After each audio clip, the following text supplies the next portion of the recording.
Perhaps what we're seeing is an unusual example of a fully traditional style of Islamic scholarship and spirituality that can actually cope with the rigors of foreign occupation and the challenge of modernity. It seems to work.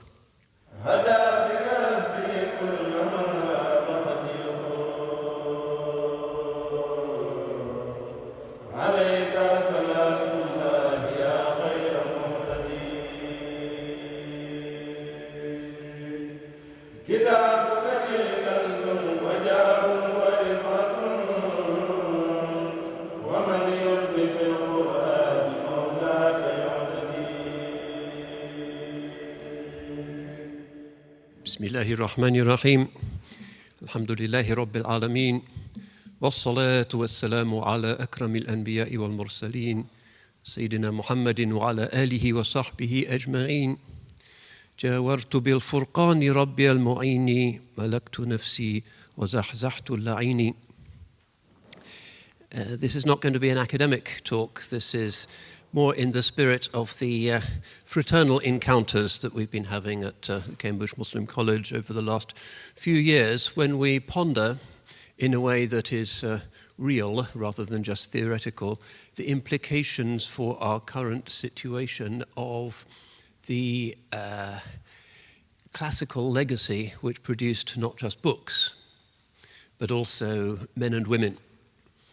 The actual outcome of this civilization of books, this civilization of scholarship, is the proof which comes about when human beings demonstrate in their own luminous lives the beauty of the prophetic example.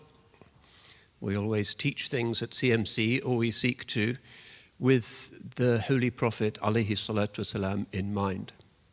What is fiqh, after all, but a faithfully resourced and transmitted art of prophetic compliance?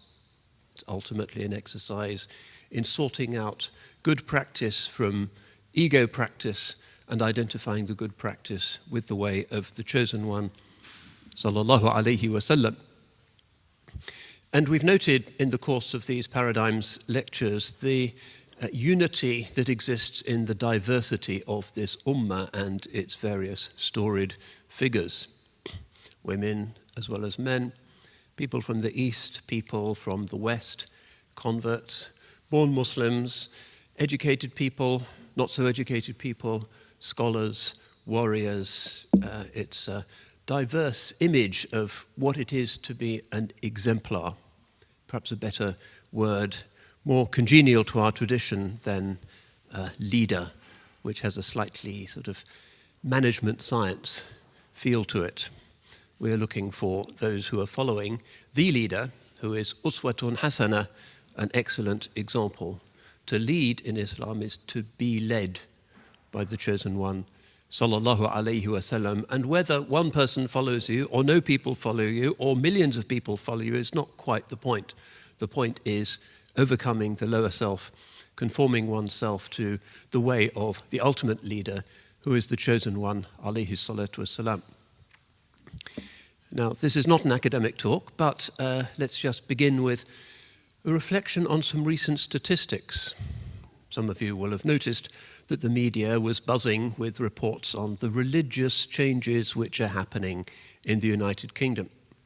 Last year's census data have been crunched, and lo and behold, the latest tranche of data to be uploaded from the Office of National Statistics indicates that we're in the middle of a massive religious transformation. Decline in some senses, but in other ways, transformation and uplift. The Christian population is now less than half of the total population of the United Kingdom for the first time since the 5th century. Right now, we're living through that. 13% decline since the previous census in 2011. Other religions seem to be holding their own or spreading their wings, and many journalists have furrowed their brows at the fact that most Muslims are quite complacent about, which is that the Muslim population, it seems to have grown by about 40%. We're now somewhere around 4.5, 4.6 million, Probably more if you include people who weren't there on census night. It was, after all, the pandemic and things were strange. So we have to think, and CMC tries to think, what this means, this huge transformation, and being here in what was once a thriving church and now has a dwindling congregation but is now full of Muslims, Saracens, Ishmaelites, is perhaps a context to reflect on this. What kind of leadership is required in order to lead this growing flock? As well as the ra'iyah, there must be a ra'i. As well as the sheep, there must be a shepherd. Otherwise, the sheep will do what sheep do, either charging in an unthinking herd in whatever direction instinct takes them, or doing not very much. And we regard both of those outcomes as potentially threatening. So we need leaders. What is Cambridge Muslim College? Training the next generation of Muslim leaders. But unlike some leadership programs which address the Muslim community, we try and develop paradigms of leadership that are rooted in our culture. Leadership is not culturally neutral. It's very specific. And many of the existing leadership programs, it seems to me, are drawing on managerial or ecclesiastical or secular models of what it is to be a leader of men and women, and importing that uncritically into the Muslim context. But Muslim leadership is different.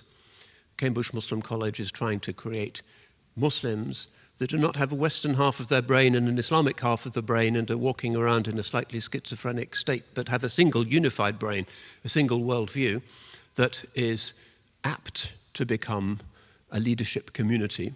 That's the nature of the Ummah, but at the same time doesn't feel torn between different ways of being Muslim or being human. In any case, one thing we've learnt from this journey through these paradigms is that there isn't one single way of doing that. But perhaps a thought that we can begin with today is the thought that those who are more recent are likely to speak to us a little more audibly than those who are from a very distant time. Those who are from distant times, well, we've looked at several of them already in this series, but you have to decode their context and try and take your mind in a time machine to a very different place. And the Ummah is, after all, an ongoing story. We are not just Sunni Muslims, we are the people of Ahl Sunnah wal Jama'ah. In other words, our interpretation of the unsurpassed and unsurpassable exemplar, sallallahu alaihi wasallam, is something that is faithfully handed on through generations of scholars who pass it on through the ijazah system to more scholars and so on until it reaches our poor worm-like selves. This is tradition. That's the nature of scholarship. That's the nature of what we do. We don't try and get into some imaginary time machine again and go back and see, oh, this is the Sunnah. No, the Sunnah is what it has been interpreted as being in the purest way by the best scholars down the centuries. And that means that the more recent the scholar and the more recent it gets, the more relatable it becomes, as a general rule. So the scholar that we're looking at today, scholar saint that we're looking at today, is somebody who is from not our lifetime, but one of his honoured descendants has come from Senegal and is with us today, and we're really delighted and humbled that so many of the Honourable Murid Brotherhood could be with us today, and we'll be sharing some qasidas at the end of this presentation. Is from the 19th century, the early 20th century, when modernity is beginning to impinge on the traditional Islamic world, and certain solutions are found in the tradition that are purely authentic within the tradition and don't represent some kind of strange hybrid that isn't properly modern and isn't properly Islamic either. One of the things we might want to bear in mind as we go through this sometimes quite dramatic, even harrowing story, is the extent to which modern Islamic leadership, by wittingly or unwittingly modernizing, that is to say westernizing itself, has not proved adequate to the task. And so many places in the Muslim world today have a leadership deficit. Either scholars who are stuck in their madrasas and have no knowledge of what's going on outside, or people who have reformed, changed, rationalized, or fundamentalized the religion in ways that again seem to lead only to dysfunction. So let's begin with the thought then that what we're looking at today is a potential alternative, an exemplary and still massively successful model whereby a fully traditional, 100% classically formed Islamic figure can hold together his people in the face of very extreme internal and external threats and produce a generation that produces another generation that leads to the fluorescence which allows our brothers to be here today and more fluorescence, inshallah, in years to come. It's a successful model which deserves our respect and consideration in a time where so much else seems to have failed. Sheikh AHMADU BAMBA is, of course, from the west of the Islamic world, almost further west than we are here in England, a long way from Medina, but a place that has a very distinctive Islamic heritage. We don't have time to look at that often glorious, spectacular history in detail, but it does help to set the scene, to understand what is going on as the Europeans start to impinge upon the traditional lifestyle of the people of West Africa. The story of Islam in Africa, of course, is coterminous with Islam itself. The first hijrah was to Africa, not to Medina. The Holy Prophet ﷺ says to his companions, when they go to Egypt, you will find people with dark skin and crinkly hair, and you should honor them because they are the relatives of Hajar. Where is she buried? The African matriarch in the Hijr next to the Holy Kaaba. No other African in history has been honored like that. Hardly any other person in history has been honored like that. With her son Ismail, according to Azraqi and all of the historians, that's a kind of indication of Islam's later African extension. We have an African matriarch who gives us the Sa'i and Zamzam and that great story. We have a biracial patriarch, her son Ismail, alayhi salam, who introduces and spices that African possibility into the whole Abrahamic story. The Holy Prophet alayhi salam is very aware of this. Honor them. And then you have the actual reality of Muslim history, some of it trading, some of it conquest, some of it just conversion. And you have the kingdom of Takrur, or the lands of Takrur, emerging sometime in the 11th, 12th century. And if you imagine that hardly anybody lives in the Sahara, you go south of Sahara, you come into savanna country. There's trees, there's dry grass, there's seasonal rains. Some agriculture is possible, but it's a bit marginal. And then beneath that, you get the rainforests, pretty impenetrable. So Islam flourishes in that wide band that's between the Sahara Desert and the rainforest to the south. And that's approximately the land that the Muslim geographers call Takrur. And the Maliki madhab has always been predominant there.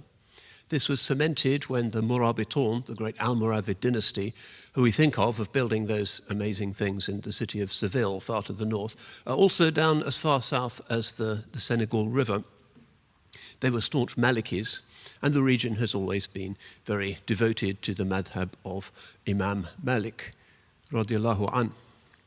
So the Murabitun are there, and then you get further dynasties, and then you get the famous story of the great African king Mansa Musa, who's a little bit further east. Remember, travel tends to be east-west in that area, because to the north there's the desert, to the south there's the rainforest, to the east there's the Hajj, so that tends to be the axis of communication, and we'll see how that influences the evolution of this story today. Mansa Musa in 1324, I think it was, did a really spectacular Hajj. He's the king of Mali, and he spends some time in Egypt, and everybody is quite amazed by his wealth.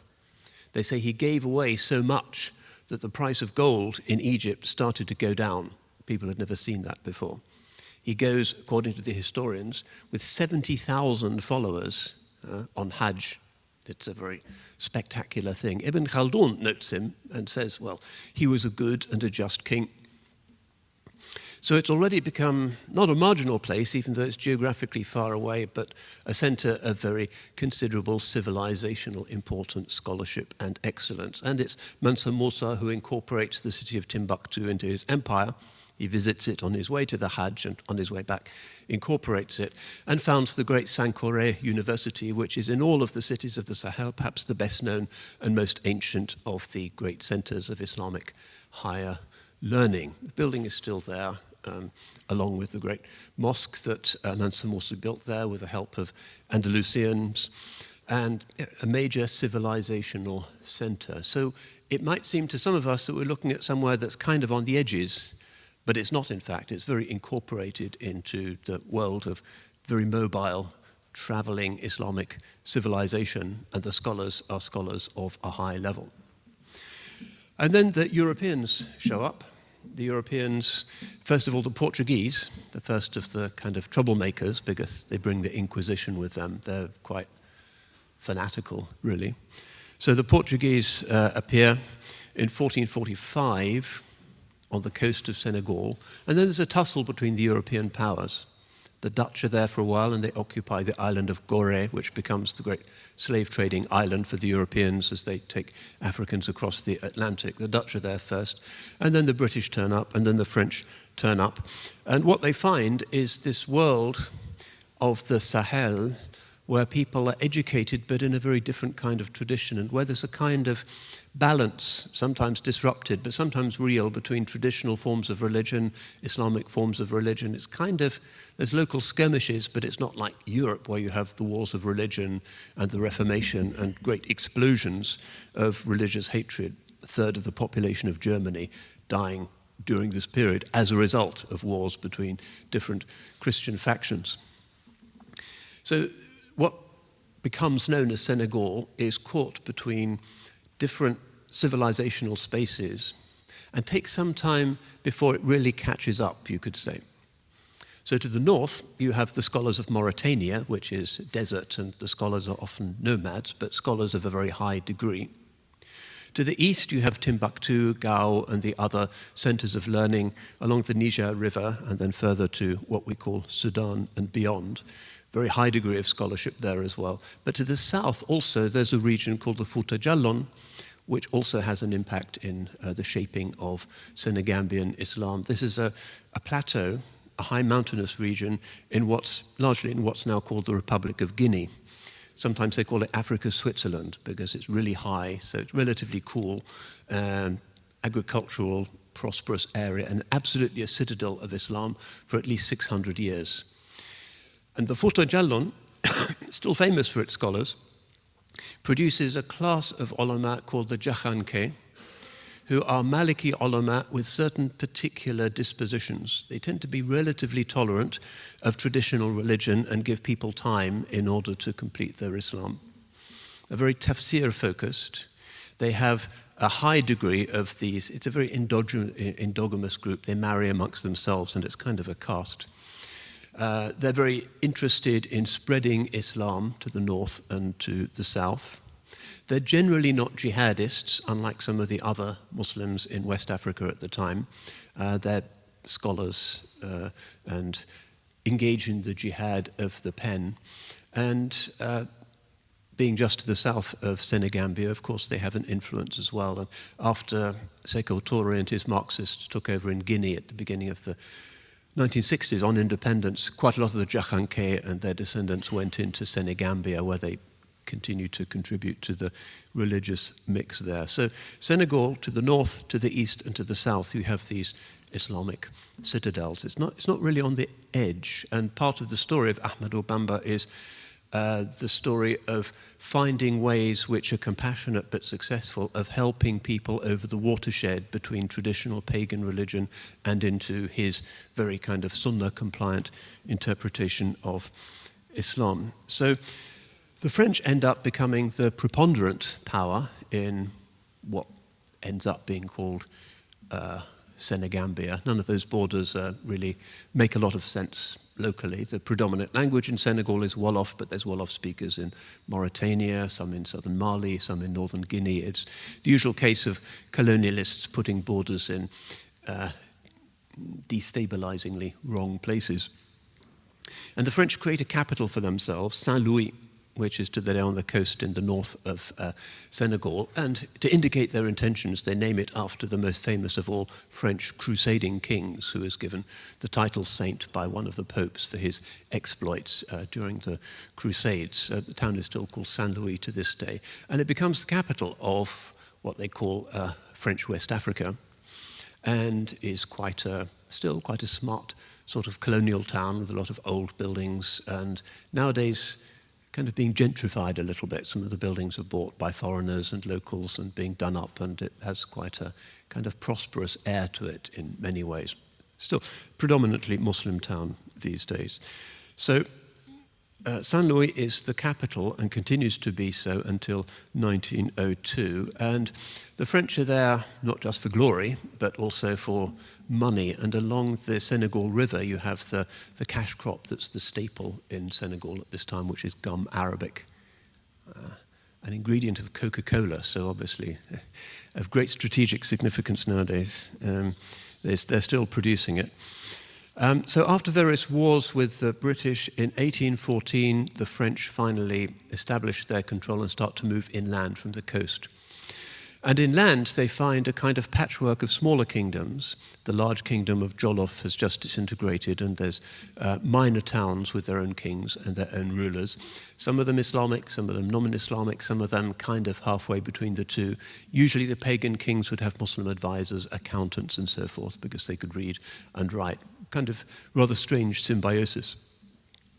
And so it's in this time of the decay of the old sort of unifying political order that's indigenous, and the appearance of the French coming in from the coast with their mission civilisatrice. They saw themselves as pacifying the country. It wasn't a war, it was a pacification. That kind of colonial mindset was at work. And in the year 1853, that's when our Sheikh AHMADU BAMBA was born in the village of Khurumbake. And all of the events of his life, key moments, are still commemorated and form parts of local pilgrimages to this day in Senegal. Lots of stories, as you can imagine, of him as a baby. We're told how he liked to spend time in the prayer room in the house, how he always cried when he was in a dunya situation, when people were talking about worldly things. People could see from an early time that this is obviously a child with natural righteousness. And the family, the Mbake family, were already established scholars, so he was born into a family of ilm. His great-grandfather, Mame Maram Muhammad al-Khairi, who was actually famous as the ancestor of quite a lot of modern Senegalese ulama, was somebody who in many ways establishes the family tradition of trying to avoid rulers as much as possible. This, as we'll see in this story, is one of the key tensions that the ulama have to deal with. And he also begins a tradition that becomes important for Sheikh AHMADU BAMBA, which is the founding of villages in this semi-arid region. And this is, of course, facilitated. The Maliki madhab, like other madhabs, has the principle of ihya al-mawat. Ihya al-mawat basically means that, as the hadith says, man ahya ardan mayta fahiya lah. Whoever gives life to dead land becomes its owner. So in Sharia, if you go off to the desert and there's nobody there, nobody's laying claim to land, and you start to cultivate it, after a few seasons, and the different ulama have different specifications for that, it becomes your legal inalienable property in Sharia. And this principle, which is prophetic, has done a lot historically to allow the cultivation of hitherto neglected wilderness areas. It's a very practical incentive. So the Sheikh's father, Momar Antasali, and his mother, Mamed Yarabuso, are both scholars. There's a tradition of female piety and scholarship which continues. His father becomes a qadi, and also seems to be the first member of the family to have formally practiced the Tariqa Qadiriyya, and links himself to a zawiya in southern Mauritania, across the river to the north. And the Mauritanian scholars are themselves, their Qadiri lineage goes back to Timbuktu, to the Kunta Qadiris of Timbuktu. So it's not to the north, to Morocco, as you might expect, but it's kind of to the north, but then to the east. That's the kind of deep silsila or lineage that these people are being transformed by. And then his mother, whose nickname, who's honorific to this day, is still Jariyatullah, Allah's female servant, is from a famous family of Quran lovers. It's even said in the tradition that Allah loved her so much for her love for his book that he gifted her with this faithful Quran-loving daughter. And that becomes, again, as we'll see, a key theme in Senegalese Islam, which is very Quranic-rooted spirituality, and subsequently. She's famous for the traditional virtues, hospitality, tahajjud, zuhud. She's his first teacher. She sings songs to him when he's a baby, tells him the stories of the awliya and of the seerah and so on. But she dies when she's only 33. This becomes one of the early watershed moments in his life, very significant teacher that he had, his mother. And in fact, her hometown, Porokhan, is actually kind of literally her town. She's called the Queen of Porokhan. There's a mazar there. There's a second biggest pilgrimage in Senegal is to her town. And it's kind of flourished in a very classically Islamic way as a place of barakah.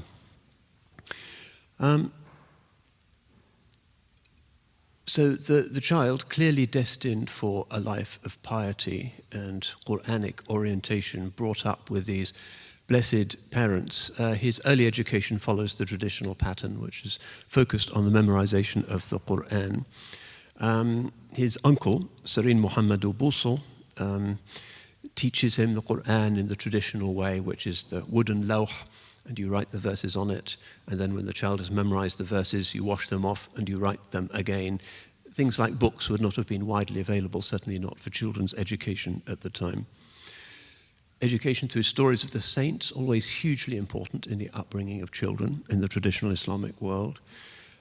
Studies with him, with the local imam, and also many of the ulama who are based in the towns there would also have a kind of country house or a farm where they would go during the wet season, where they would concentrate on the growing of millet. It's a very kind of agriculturally based society, so very often people are kind of migratory between the cities and the hinterlands.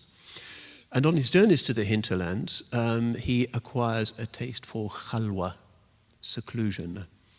He kind of likes being alone with his Lord, under a tree, by a hill, in some secluded place that he feels has some kind of particularly serene presence. This is what he loves. At the same time, he acquires teachers, not just from his father's Qadri tariqah, but also from the Tijaniya and from the Shadhiliya, who also spread in Senegal. One of the features of his way is that it's kind of inclusive of a range of turuq. So an idyllic life dedicated to God and to the Quran as a young child, but at the age of 8, war comes. Remember, this is a very unstable kind of region with rival rulers, with their militias often quite brutally raiding each other, carrying off their livestock, their families, and so forth. And this is exacerbated by the fact that the French on the coast are trying to establish their control of the hinterlands by backing some rulers against others, sometimes deliberately inciting feuds to weaken both sides so the French can then go in and mop up. Classic colonial divide and rule policies. In the middle of this, scholars often had to decide which side to take. Were you on the side of this king or that king? The consequences could be quite extreme. And as we've seen, very often the ulama like to cultivate the traditional virtue of detachment. But sometimes, if you're a qadi, for instance, it's not so easy to just ignore the fact that ultimately you are part of the territory of a ruler. Some of these rulers decide that this is time for jihad, either against each other or against the French. And the famous precedent for this was Sheikh Omar Tall, who had launched a large jihad against the French, which was defeated in 1857. The natural instinct of any people confronted by foreign occupation, whether you're Ukrainian, for instance, or others, is that you take up arms and you fight against them. Problem is, of course, the extraordinarily sophisticated weaponry and sometimes the quite merciless techniques that were deployed by the French. Jihad against overwhelming odds is not allowed in Sharia. So this is his childhood. the French are appearing, wars of conquest, destruction of villages, populations are being expelled, moved around. French schools are appearing in order to create a local elite that the French can then work with and work through. It's the mission civilisatrice, the civilizing mission of the French Empire, which by and large is anti-Islamic. The usual view inculcated in colonial administrators was that Islam is backward, it's a fanatical force, and it must give way to the superior civilization of France, which is based on science and reason. As Muslim authorities weaken, some traditional pagan authorities, such as the Soninke, who are down right in the south, start to persecute or maltreat the Muslim villagers, drinking openly, scoffing at them, beating them up and so forth, and taking them from their land and giving them really marginal, bad land to farm. So these individuals, these refugees really from their homes, do start a jihad against the French, led by somebody called Maba Jahoba, and there's a major conflict. The French send in their latest troops with the latest rifles, and the jihadists are massacred, and some of AHMADU Bamba's family are also killed, martyred during this conflict. His sister was sold into slavery and so forth. And many militant groups that have been kept in order by the traditional balance of power between the different kings are kind of released and become marauding bands in the countryside. One of these is the group known as the Tieddo, who are kind of a bit like the Mamluks of the Middle East in that they originate as slave soldiers owned by kings or major landowners.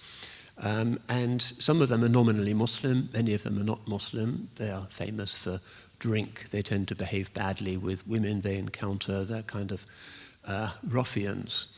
And part of the process of spiritual pacification, which Sheikh Ahmadu Bamba launches later in his career in Senegal, is to try and bring those very difficult people, once their kind of aristocratic associations have been done away with in the new French order, to bring them towards Islam. This proves one of his biggest challenges. So this jihadist movement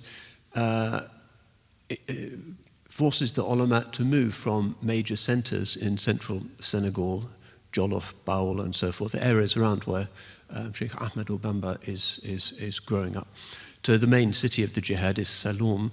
Ahmadu Bamba continues his studies, he's completed his hifz, and then you have the final massacre, 1867. Maba is killed and the French have consolidated their control. So you have the city, Saloum, where you have these, as it were, refugee ulama of different orientations. One of the things about the life of the sheikh is that he's quite open to the different tendencies and understandings present in Sahelian Islam. One of the big arguments is, of course, the validity of jihad as opposed to some kind of scholarly persuasion. What was the chance of succeeding when the French have got modern artillery and grape shot, and most of the mujahideen are armed with bows and arrows and swords? What should be the strategy? In the same town of Saloum, there's a range of tariqas. There's Tijanis, Qadris, and also an interesting group. You can see them on YouTube, the Layen Brotherhood. Senegal's smallish country, but has a lot of interesting internal Islamic differentiations. If you drive north of Dakar, on a Friday morning or a Saturday night, just before Jummah, you can see some of the most amazing dhikr you'll ever encounter in the main mosque, which is kind of on the beach in this fishing town. And they're all fishermen, and their dhikr is the kind of thing that they would be doing while they're rowing oars, hoisting sails and things. Very beautiful sounds, and everybody's dressed in white. And another interesting thing about these Senegalese movements is they conserve relics of French compromises with local sovereignty. So that town of Yoff is technically not fully part of the Republic of Senegal, but it has its own laws, and it's dry, of course, no alcohol and so forth, and it's an interesting kind of module within the larger Senegalese state. But these are not followers of Ahmadu Bamba. This is Layen brotherhood, they all have the same name, Lai, which is incredibly confusing. I mean, on the one hand, you're not embarrassed by forgetting people's names. It's also a bit confusing. Anyway, I went there. It was a beautiful place on the beach. So, 1868, another jihad starts, this time under somebody who seems to be making Mahdist or Messianic claims for himself from the Tijani side of things. And AHMADU Bamba's father is the fiqh advisor to this new king. And that's one reason, I think, why the French subsequently always, throughout his life, suspicious of AHMADU Bamba, because his father has been the chief mufti of this rebel group. So in this time, he moves to the city of Cairo. By the age of 20, he's moved into higher education, tafsir, Baydawi, and so forth, more advanced texts, strong emphasis on Arabic. He writes a book, Mawahib al-Quddus, which is a commentary on the Aqidah work, al-Barahin of as-Sanusi, starts to give fatwas, works with his father as his kind of katib or his scribe, and clearly now beyond the stage of education and moving into the realm of teaching himself. Then you have another of the kings, a certain Lat Dior, changes side, supports the French against this rebel jihadist, AHMADU Ba, and you have the Battle of Samba Sadio, which is where the French actually defeat, once again, the jihadists. On all sides, there's cynical alliances, treachery, is a very unstable and ugly world, and as usual, in war zones, it's the weak who suffer the most.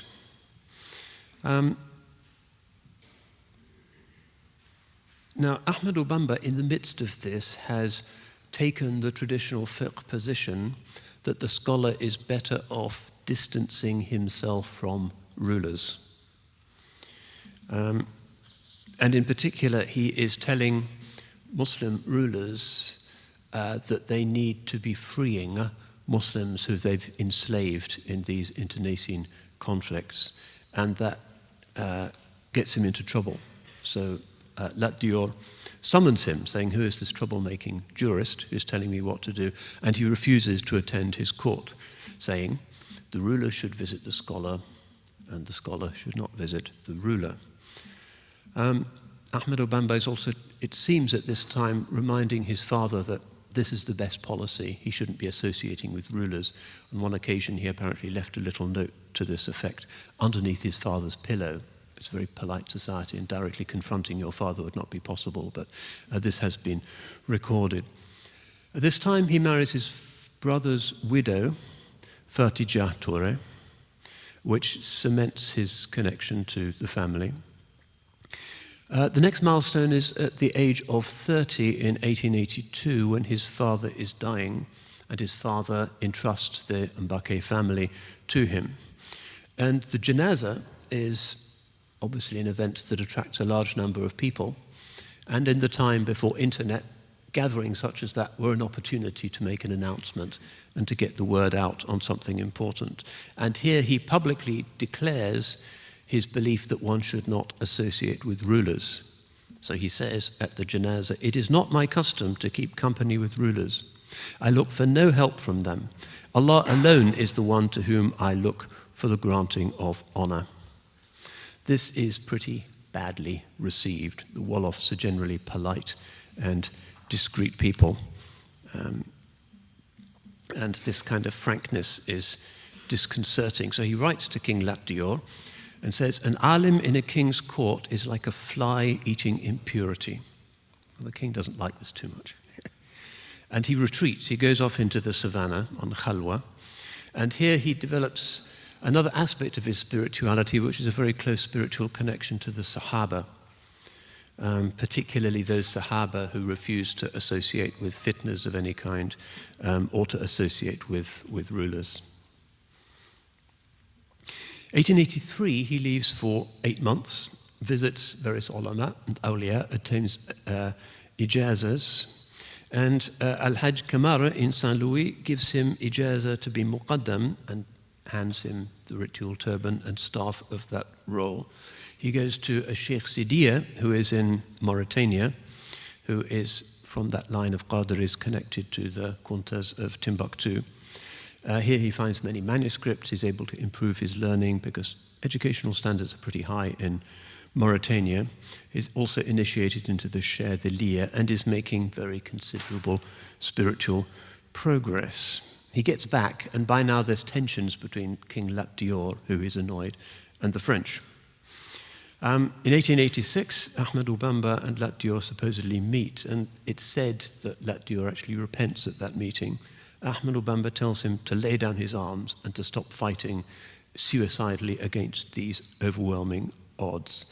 Lat Dior ignores him and dies in a battle, and the French now are able to occupy the interior of Senegal and destroy the traditional court structure, the traditional matrix of society, the tieddo, these kind of samurai warriors of the courts.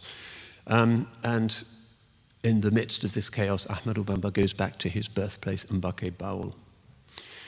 So Senegal is really kind of devastated at this time. There's smoking towns, and women have been abused, and a lot of people have been taken into slavery. The French thing is very arrogant and difficult to deal with.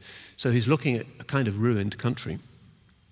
And as part of his strategy for rebuilding this post-jihad landscape, he creates what he calls da'iras. Da'ira is like a zawiya or a settlement where religious teaching can take place. And each one is named after one of Allah's beautiful names. So Da'iratul Quddus, Da'iratul Ghafur, Da'iratul Mannan, and so forth. Each one is named after one of the names. And in each of these little colleges, there's 3 stages of education, which he calls tarbiyah, which he calls ta'lim, tarbiyah, and tarqiyah. And I did want to share with you, if we've got time, some of his amazing poetry, because his words are going to have more impact than mine. They say, بِذِكْرِهِمْ تَنْزِلُ الرَّحْمَةِ.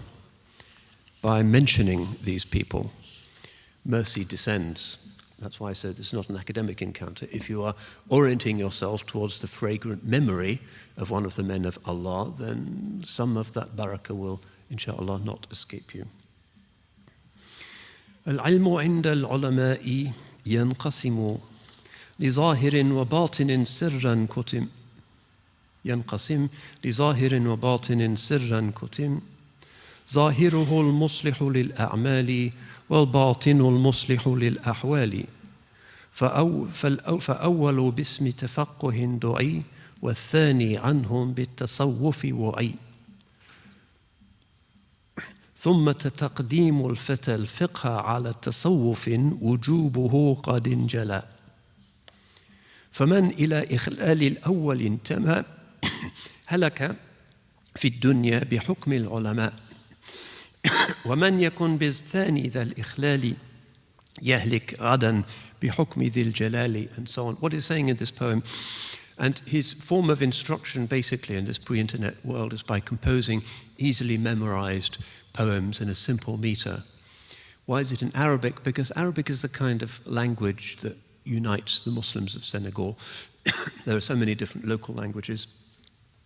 So here he's saying, according to the ulama, knowledge divides into external and internal knowledge, and there's a secret in this which has been concealed.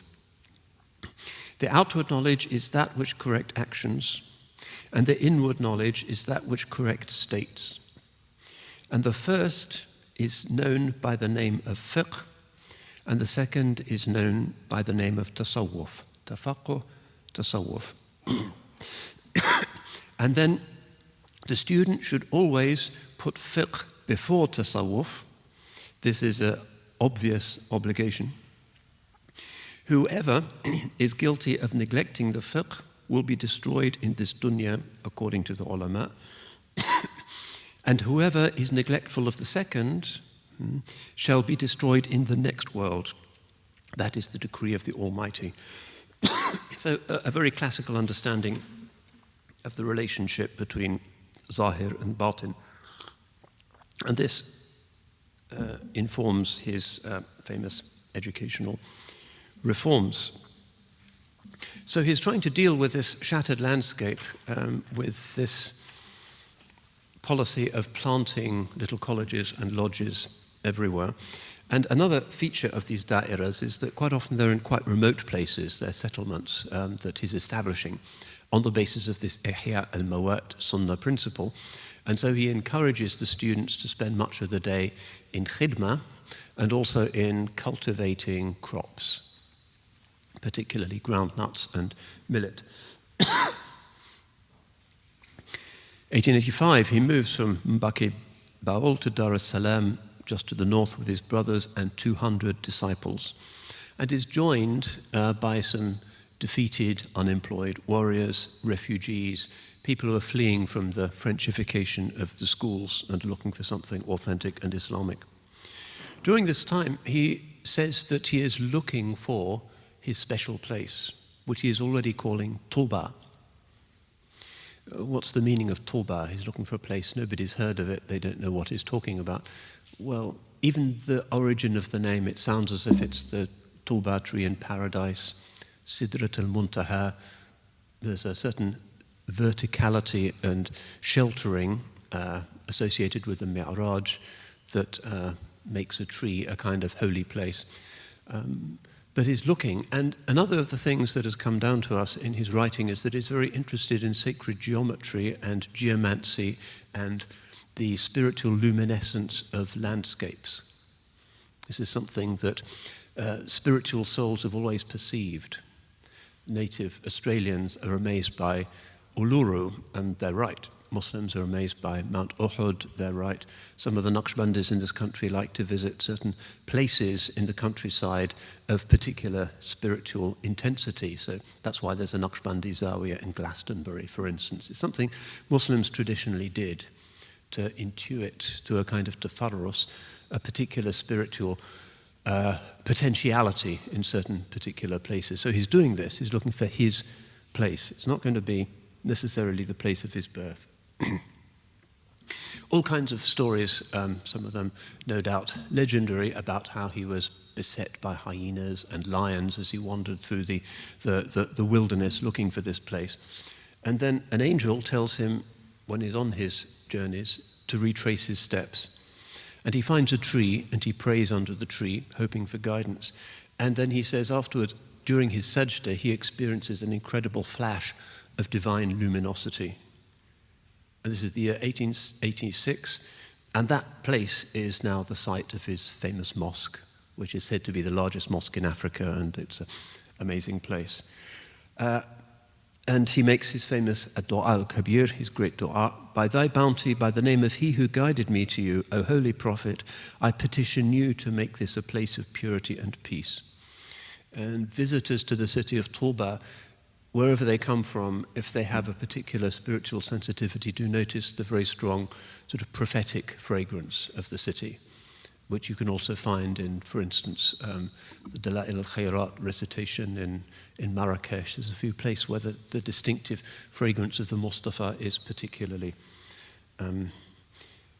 eminent. So in his famous poem about this, Matlab al-Fawzain, ومسكن يجعل مسكن الغفران والرشد والعرفان والرضوان دار إخلاص وصدق وورع ودار سنة ومنجى من بدع واجعله دأبا مسكن التعلم وموضع الفكرة والتعلم ومسكن الإرشاد والتعليم ومسكن التصويب والتفهيم, and so on. So it's like a dua in this poem. And make this place of my residence a place of forgiveness and of guidance and of knowledge and of your approval. An abode of sincerity, truthfulness, scrupulousness.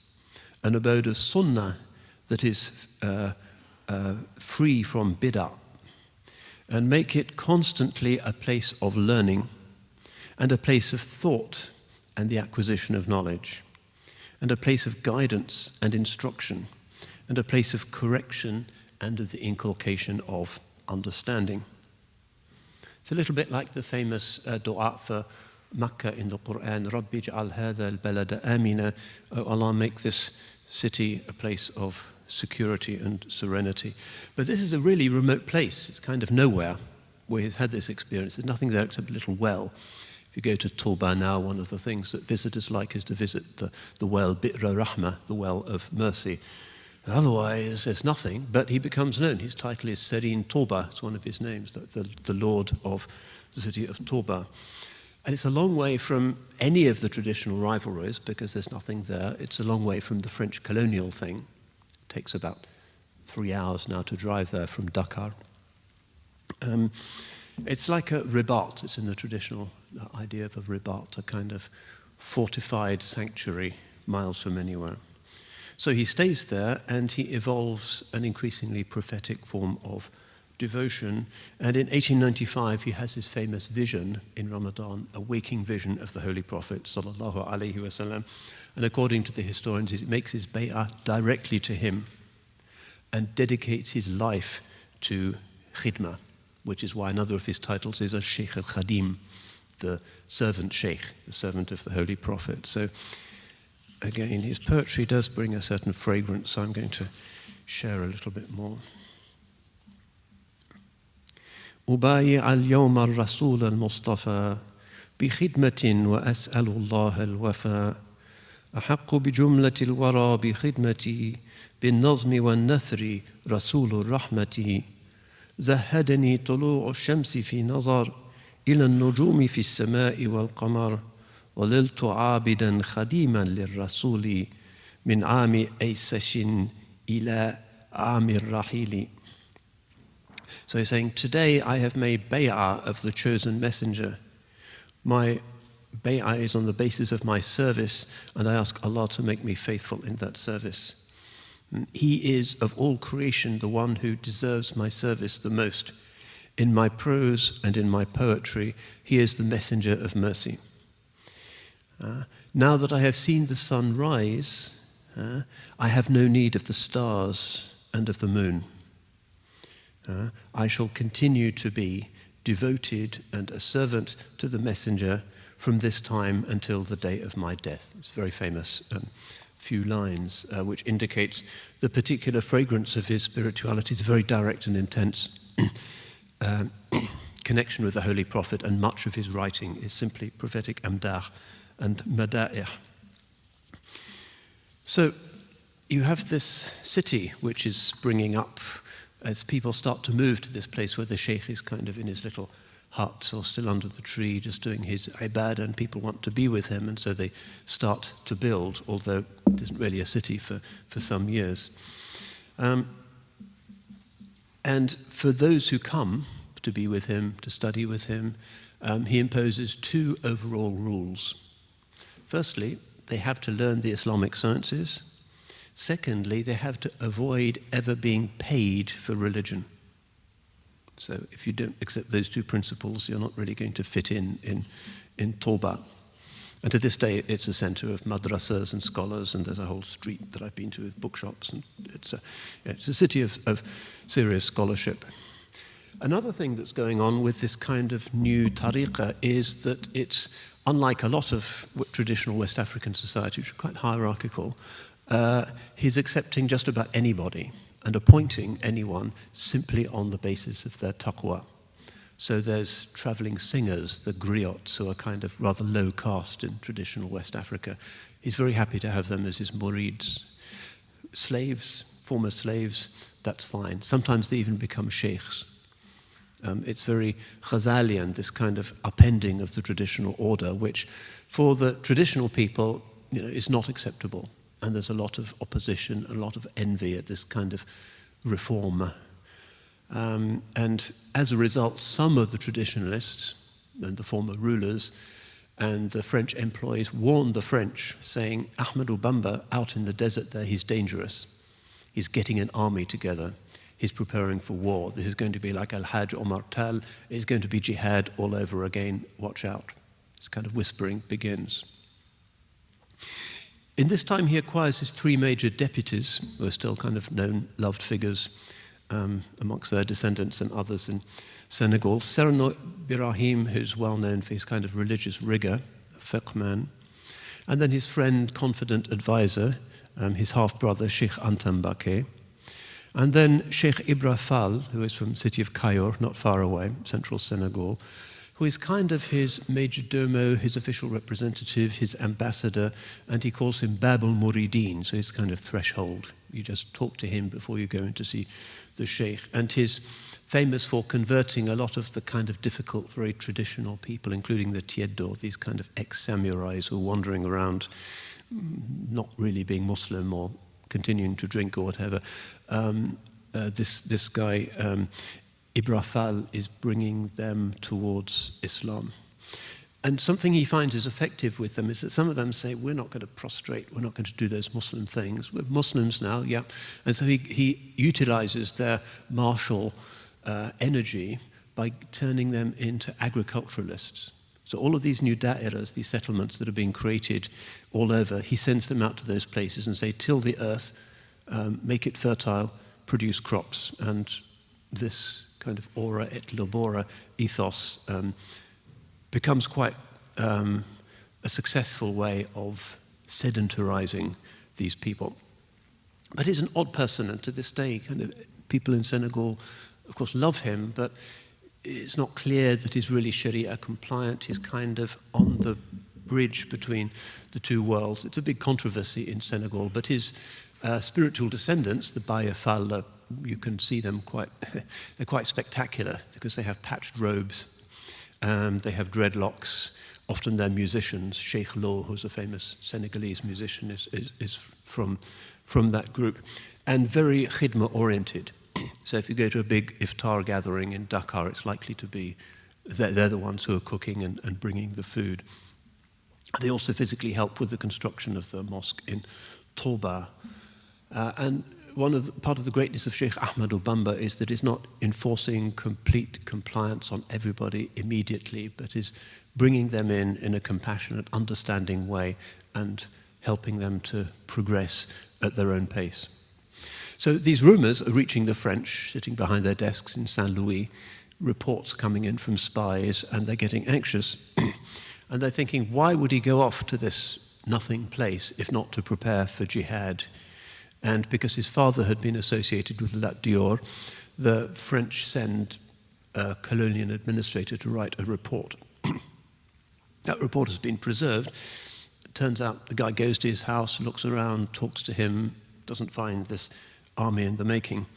He writes this back to Saint Louis. During my mission, I inquired in numerous places about the Marabout AHMADU BAMBA, but everywhere I heard nothing but good. He is a devout and calm person whose only failing is that he accepts many useless people as disciples. And if those types are not carefully watched, they are likely to cause trouble.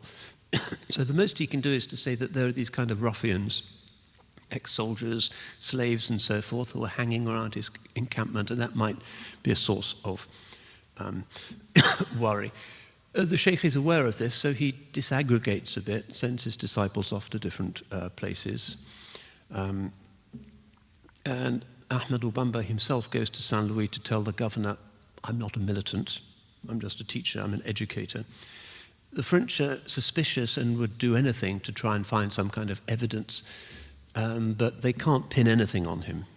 Still, the rumors persist. He's a troublemaker. He's appointing sheikhs who are from kind of low-born families. He's disrupting the social order. A lot of money, of course, is coming into him. People love the sheikh, and he's dishing it out, and is becoming a significant economic force that's not really under the control of the central tax authorities in Saint Louis. So some Murids are banished from the French towns. These tieddos, these kind of samurai types, often turn against him. Some of them gang up on his communities, on the dairas, and they burn their villages. It's an unstable situation. And the French can't work out why, despite all of this, Sheikh AHMADU BAMBA is still incredibly popular, and people are going to see him and sacrificing so much in order to be in his presence. They can't imagine, in their secular way, that all of this could be for anything other than some kind of political ambition. Now, in May 1895, the old French governor, Henri de la Motte, goes back to France, and a new governor who doesn't really understand the situation comes and listens to these grievances from these tieddo types, the old kings. And a French official notes that AHMADU BAMBA, if he wanted, in one day could put 5,000 warriors into the field. So the French go to all the dairas, the soldiers break in, they can't find a single weapon, there's nothing. Still, the situation is regarded by the French as unsustainable. So on August the 10th, 1895, he's arrested at Jawal in Cayor province. And the French take him to Saint Louis and put him in a dirty, tiny cell. And he has a memoir, Jaza al-Shakur, which is about the journey. It's such an amazing text that I do want to read a little bit of it. It's relatively short, but I can only read a little bit. It's kind of an autobiography.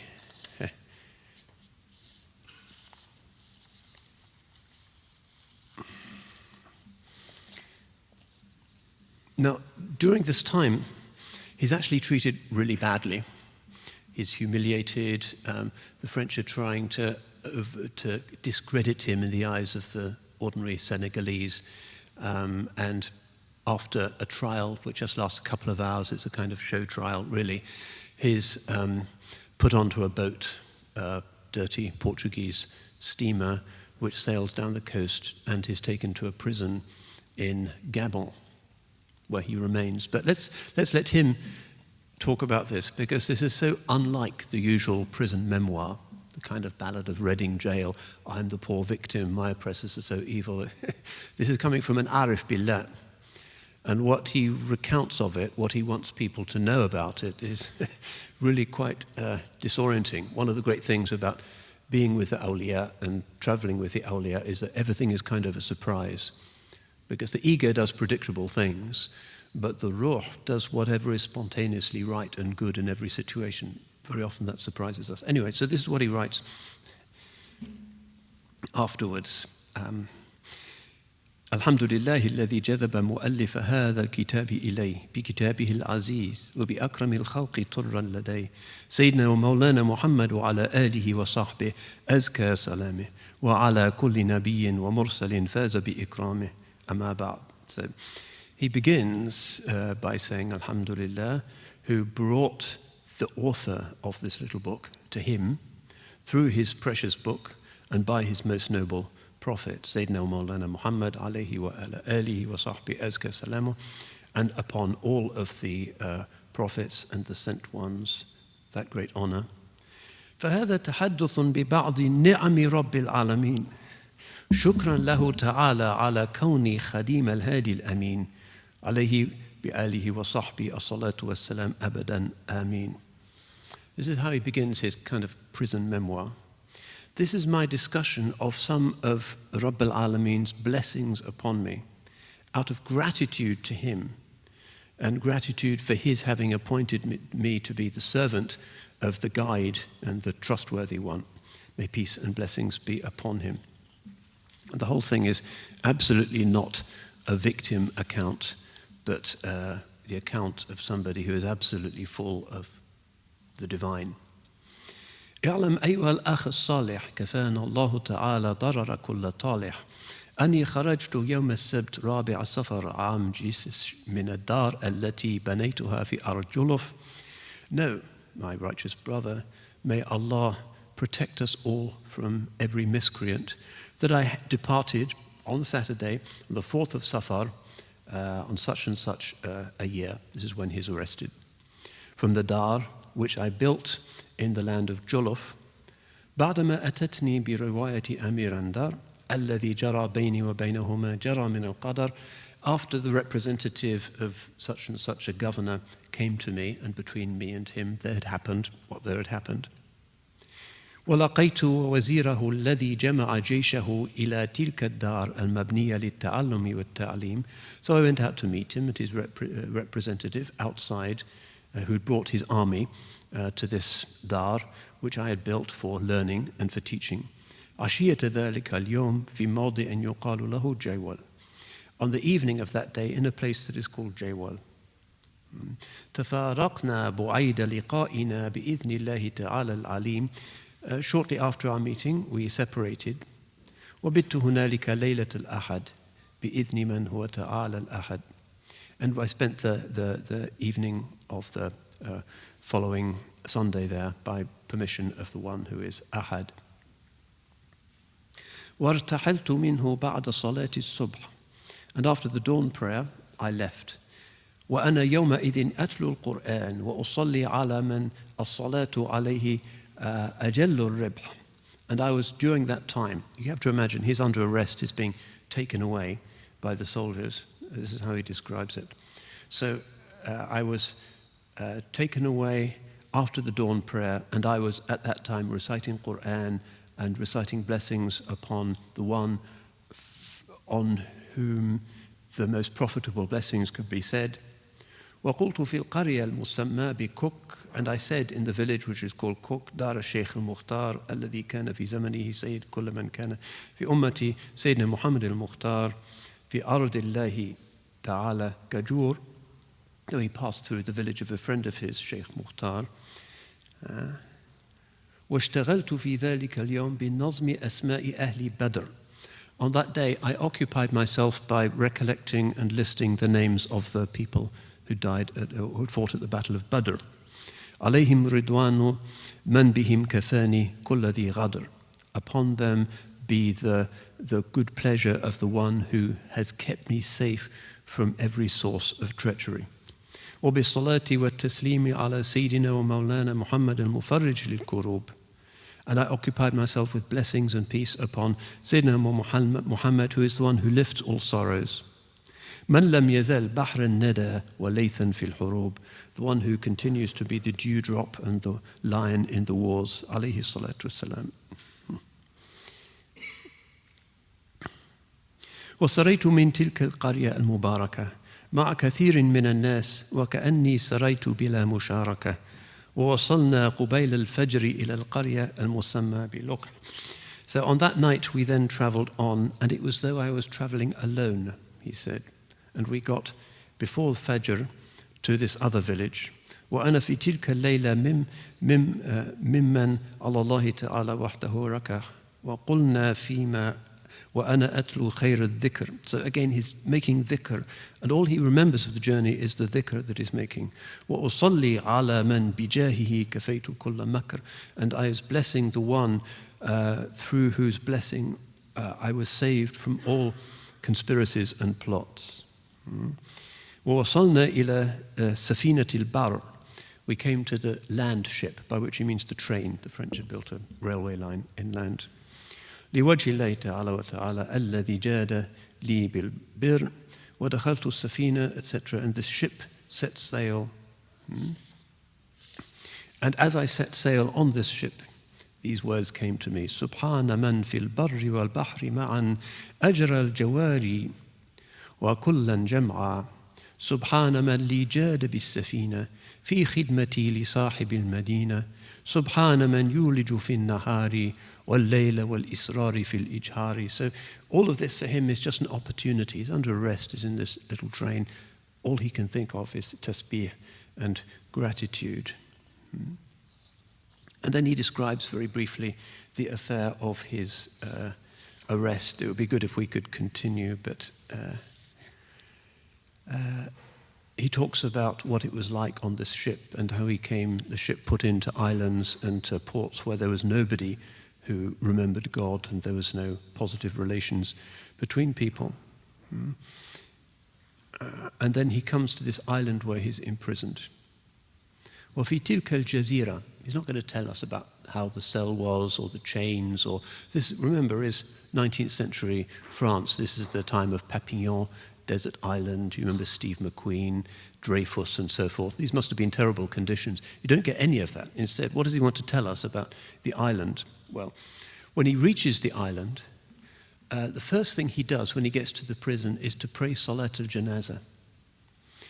And he's asked afterwards, why does he do this? Awliya always doing surprising things. I said Salat al-Janazah for all the Muslims who've died in this prison, and nobody said Janazah for them.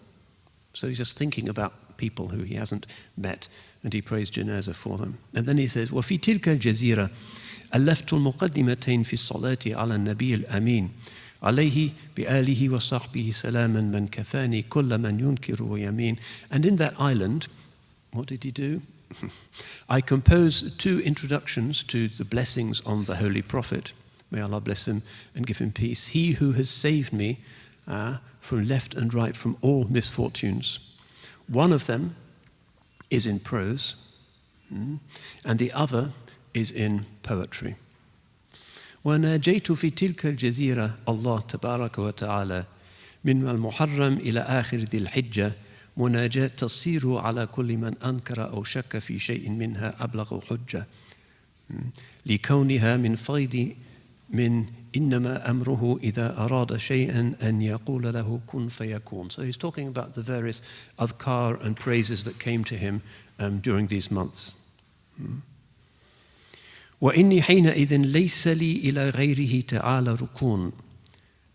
And at that time I had no reliance on anybody other than Allah. وفي ساحل بحر تلك الجزيرة وقفت.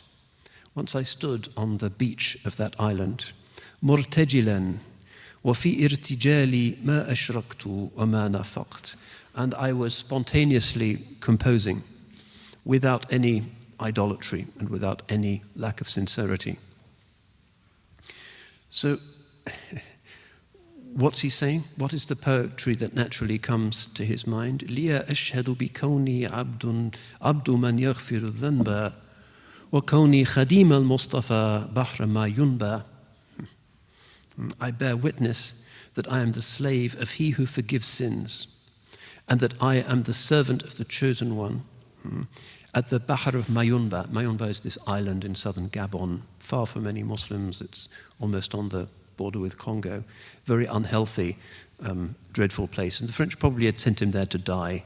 This was their way of getting him out of the way, because not many people came back alive.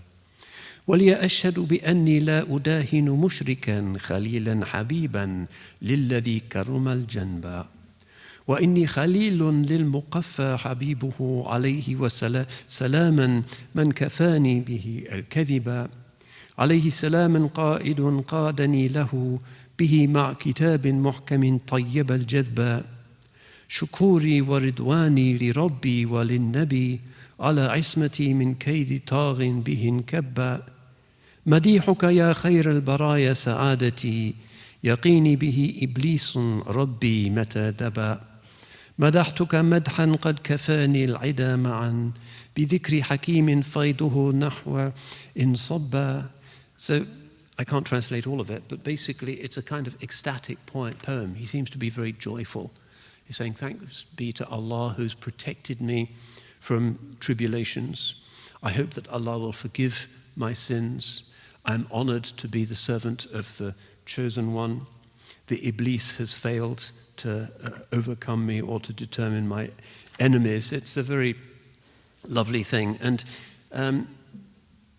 there is, if we have time, perhaps we just about have time, this is a nice book by an American Muslim, Sheikh Maryam Kabir, A Journey Through 10,000 Veils. And she describes, it's kind of her spiritual journeys, her own trip to that island, which is not in a Muslim area. It's kind of beach town. And she goes there with the Murids. So I'll just read a little bit from her narrative. By the grace of Allah subhanahu wa ta'ala, I've been blessed to pray in the cave where the Holy Prophet received the revelation of the Holy Quran. I'd prayed in the Garden of Gethsemane, where Jesus alayhi salam had prayed with his disciples. On my first trip to Senegal, I'd prayed in the prison cell where Sheikh AHMADU BAMBA radiallahu an had been imprisoned. Because all these experiences had affected me so deeply, when I saw the words walk where he walked, I was moved to go. So this is the reason that I went on the journey to Gabon and to other places where Sheikh AHMADU BAMBA radiallahu an had spent many years in exile and endured many trials for the sake of Allah subhanahu wa ta'ala and the love of his messenger. My purpose for going to these places was to access and develop within myself the qualities that I perceived in him, such as profound faith, determination, fearlessness, acceptance, and contentment with the divine decree. These were all divinely inspired qualities that enabled the Shaykh to live through the tribulations he experienced with ever-increasing faith, gratitude, and joy. And then she talks about the journey to this remote place.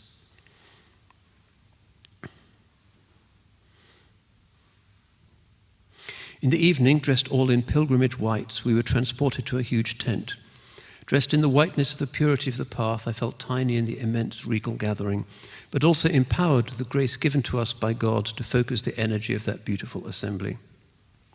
Nasiha very sweetly sang a few verses from the qasida called Sindidi that Shaykh AHMADU BAMBA radiallahu an wrote for his mother, Mariam Boussel, and the people in the audience were overwhelmed with joy. I spoke then about the women of God. I looked out over the vast field of human beings and beheld a great sea of love and grace, and we were sitting in the center of it. The next morning we set out on the pilgrimage. There were many red vans filled with pilgrims setting off in a column on the widening road, heading into the lush equatorial jungle. The vegetation in this part of the world around the equator is spellbinding. But while we had the luxury of riding in vans, driving along paved roads, he had walked through those jungles and been exposed to continual dangers, challenges, and profound tests. It was the power of the light of his faith, his taqwa, that had carried him through all difficulties. He was unimpaired, on the contrary, spiritually strengthened by every challenge he faced and surpassed. In this sense, he is an excellent role model for all of us who are facing challenges and tests. Further, we must never forget that it was the Prophet Muhammad sallallahu alaihi wasallam who was the inspiration for all that the Shaykh did and was, just as he is the primary example for us all. She talks a little bit more about the visit to the island, but it gives a good sense of how these places are still considered to be almost sort of positively radioactive with the memory of the Shaykh. So the French have put him in this island out of the way, and they think the Murid thing is going to calm down. They disperse them, they move them around, they consolidate their control. By 1900, the colony is more or less solidly under French control. Its borders are fixed. While Ahmadu Bamba is off in this penal colony at Mayumba. So nobody in Senegal knows whether he's still alive, but there's one Senegalese jailer there who takes some of his papers, sends them back to Senegal so people do at least know that he's alive. And he composes here some of his great prophetic praise poems. This Senegalese jailer brings him pen and paper, so he's able to compose these. But the Mouridiyya, despite the expectations of the French, are actually continuing to consolidate and to become strengthened. And the French realize all they've done is to create a martyr. So in 1902, they release him. Vast crowds as he comes back to Senegal. And this event of his imprisonment is commemorated every year in the city of Touba, and it's now a really big city. That place where he prayed his rakas under the tree is the second biggest city in Senegal now, maybe 1 million people, by the great event called the Magal, which is the big thing in the Senegalese calendar, where people go on the anniversary of this imprisonment in order to visit his tomb, to pray in his mosque, to drink from the well of mercy, to learn, to study with sheikhs. And it's a very interesting scene. It's the biggest gathering anywhere in Africa. About 3 million people now are said to attend. It's quite colossal. Obviously, the logistics are immense. And if you're thinking about, this is almost the size of the Hajj in a poor country. But it's obviously difficult, but it's well organized, and there isn't a hotel there. They don't really have restaurants. It's a quite austere religious place. So there's no alcohol, obviously. They don't allow hotels because hotels can bring facade of various kinds. They don't like instrumental music. It's an austere place, but full of joy. And they managed to organize this event, even though technically speaking, Touba is kind of extraterritorial and not properly speaking part of the Republic of Senegal. It's a complex thing that they argue about, but it's very traditional, self-governing. They managed to cope with 3 million people every year, and it's televised throughout Senegal. It's the big event in the Senegalese character. Quite an impressive achievement, really. In any case, he's back. But 5 months later, the French think this is going to get difficult again, so they send him away again, this time to Mauritania. They think if we send him to a Muslim place, this will look like study leave, and he won't be a martyr any longer. And also the Senegalese, they think, they're kind of white Arab Muslims, they look down on him, they have better scholarship, he'll feel a bit small there. But in fact, some of the Mauritanian leaders take bay'ah with him, and the tariqah starts to spread amongst the Hassani Arabs of Mauritania as well. And people are constantly coming to the Mauritanian border in order to see the sheikh. So finally, he is released and is able to go back. The French don't allow him to go back to Touba. They sent him to a little village, Tien, where he creates a new dara. He's more or less under house arrest. He's under house arrest for the rest of his life. All kinds of rules. He's not allowed to have more than 50 guests at a time. The zawiya has to be a particular size. Everybody who visits him has to have a written permit. The French bureaucratize the thing because they really see this as the principal challenge to their establishment of the mission civilatrice in France. Then the last 20 years of his life, through this process of the gradual enculturation of semi-Islamized communities, through providing institutions that can take in widows, orphans, ex-slaves, and so forth, and provide them with a context in these agricultural settlements, they become an economic powerhouse. And that ultimately is the reason why the French don't shut them down completely, even though it's not their idea of what Senegal should become. Because Senegal is spared famines as a result of the judicious cultivation of millet. The groundnut exports become the most significant foreign exchange earner for the new colony of Senegal. And the French, like most people, regard money as being the bottom line. And so they kind of, even though he's under house arrest and all kinds of indignities are imposed upon him, allowed to continue. And in 1924, they finally give permission to build his mosque in Touba, which is now this completely amazing place, said to be the biggest mosque in Africa, etc. 1927, he's found dead in the morning, having died in his sleep, secretly taken by night from this place where he's settled to the city of Touba, where he is buried, and is succeeded by Serine Mostafa Mbake, who is his oldest son. So what is the kind of leadership lesson of all of this? Well, French colonial rule in West Africa might seem to be an alien situation to what we're facing, being 6.5% of the modern British population. But nonetheless, it is interesting that Senegal remains a successful country that has never had a military coup. Not many African or Muslim countries can claim that has a generally decent level of conviviality between Muslims, Christians, and the remaining followers of indigenous religions, but at the same time is very intensely and devotedly Islamic. Just about everybody there has a tariqah affiliation. So perhaps what we're seeing is an unusual example of a fully traditional style of Islamic scholarship and spirituality that can actually cope with the rigors of foreign occupation and the challenge of modernity. It seems to work. It's not a reformed Islam. It's not really a modern type of Islamist political party. It's not a fundamentalist Islam. It's something that would have been recognizable 1,000 years earlier, and yet it provides something that clearly is successful. We tend to think of football at the moment, perhaps, when we think of Senegal, but it's a lot more than that. And even though it's a country without oil and many natural resources, it has managed to maintain itself and a degree of balance in a way that I don't think any Arab country has done in recent times. So it's an example that certainly deserves further study and reflection. One of my main sources for this has been a book which I can commend to you. Michel Kimball, who's a Muslim, SHAIKH AHMADU BAMBA, A Peacemaker for Our Time.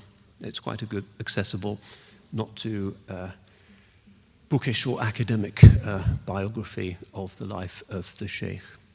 So that essentially is what I wanted to share with you. And I hope that this hasn't just been words, but that we have felt something of the uncanny but reassuring presence of the sacred, somebody whose life was totally for God and his messenger, and who lived through tribulations which for us would be unbearable, but who in the depths of those prison circumstances, de profundis, produced this literature of such joy and such hope, something that for us in our various tribulations should be a sobering inspiration, but also, inshallah, a source of hope.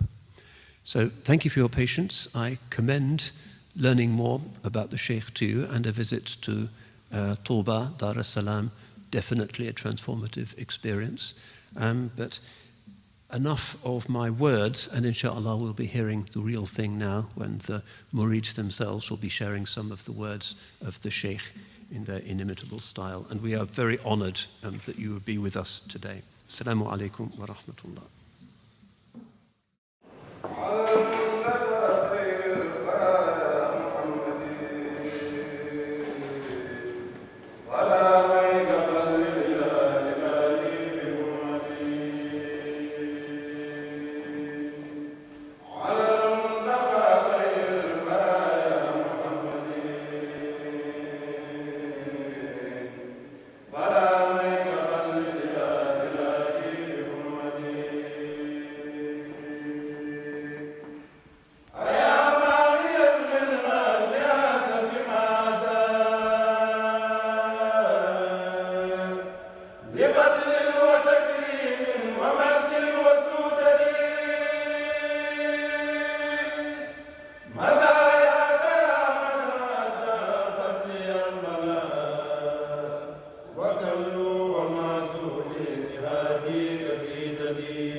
للخالق